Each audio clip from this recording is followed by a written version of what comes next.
नमस्कार, आप देख रहे हैं बिहार तक और मैं आपके साथ माहिरा गौहर। नीतीश कुमार ने जब से पलटी मारी है तब से देश भर में नीतीश को लेकर नेताओं के अलग अलग बयान आ रहे हैं। जाहिर है कि सत्ता पर काबिज बीजेपी को छोड़कर तमाम पार्टियां नीतीश के इस कदम पर उनकी निंदा कर रही है। अब इसी कतार में देश की राजनीति के खास चर्चे में रहने वाले असदुद्दीन अवैसी ने अपने सोशल मीडिया एक्स पर जो कहा वो फिर खबरों की खबर बन गया। दरअसल बिहार में सत्ता परिवर्तन को लेकर एआईएमआईएम के चीफ असदुद्दीन अवैसी ने तंज कसा है।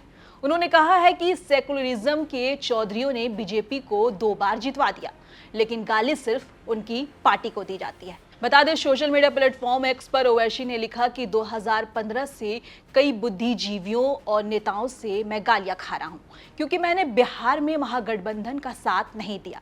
तब भी और 2022 में भी मैंने कहा था कि नीतीश बीजेपी में वापस जाएंगे।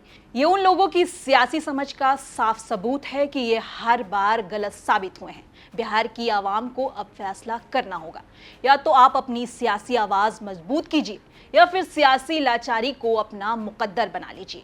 ख्वाबे गफलत में रहना अब मुमकिन नहीं। ये सेकुलरिज्म की चौधरियों ने बीजेपी को 2 बार जितवा दिया, लेकिन गाली एआईएमआईएम को पड़ती है। इस पर एआईएमआईएम के राष्ट्रीय प्रवक्ता आदिल हसन ने भी प्रतिक्रिया देते हुए क्या कुछ कहा, सुनिए। हमने साफ ही कह दिया था, बैरिस्टर असदुद्दीन ओवैसी साहब ने 18 अप्रैल 2023 में कह दिया था नीतीश जी फिर से बीजेपी में जाएंगे। और अख्तर उल ईमान साहब ने 10 साल पहले 16 अप्रैल 2014 में कहा था कि जब नीतीश जी जदयू अलग लड़ रही थी तभी कहा था इन्होंने बीजेपी को ये जितवा रहे हैं, जो अख्तर उल ईमान साहब बैठ गए थे। तो नीतीश जी के बारे में तो कल तक एमआईएम को बी टीम बोलते थे, आज बदलाए नीतीश जी कौन टीम है। और भाजपा तो सत्ता के लिए किसी भी हद तक जा सकती है। कल तक मोदी जी अमित शाह ने जो जाकर मध्य प्रदेश में दूसरे प्रदेशों में कहा था, बिहार में आकर खुद कहा था कि नीतीश जी की एंट्री नहीं है, ललन बाबू की एंट्री नहीं है, फिर से चले गए। स्मृति ईरानी उनके खिलाफ, नीतीश जी के खिलाफ आग उगल रही थी, जो महिलाओं पर नीतीश जी ने विधानसभा में दिया था। लेकिन पता नहीं क्या है, भाजपा महबूबा मुफ्ती के साथ सरकार बना सकती है, नेशनल करप्ट पार्टी के साथ, एनसीपी के साथ सरकार बना सकती है। भाजपा सत्ता के लिए किसी भी हद तक जा सकती है।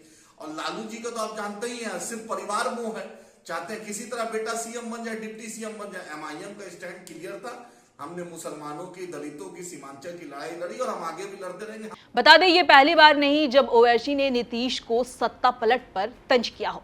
इससे पहले भी बिहार में सरकार बदलने पर असदुद्दीन अवैसी ने बीजेपी, जेडीयू और आरजेडी तीनों ही पार्टियों पर हमला किया था। उन्होंने इन तीनों पार्टियों पर जनता को धोखा देने का आरोप लगाया था।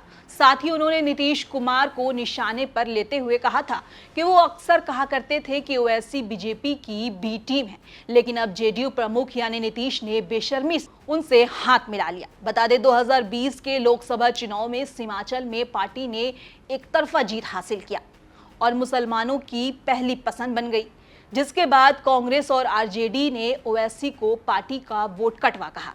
साथ ही ये भी दावा किया कि इनकी वजह से ही पार्टी बहुमत पाने से चूक गई। नीतीश ने जब पाला बदला, ओवैसी ने तंज कसते हुए करारा जवाब दिया। आपका इस खबर पर क्या कहना है, कमेंट बॉक्स में बताइए और बिहार की तमाम छोटी बड़ी खबरों के लिए देखते रहें बिहार तक।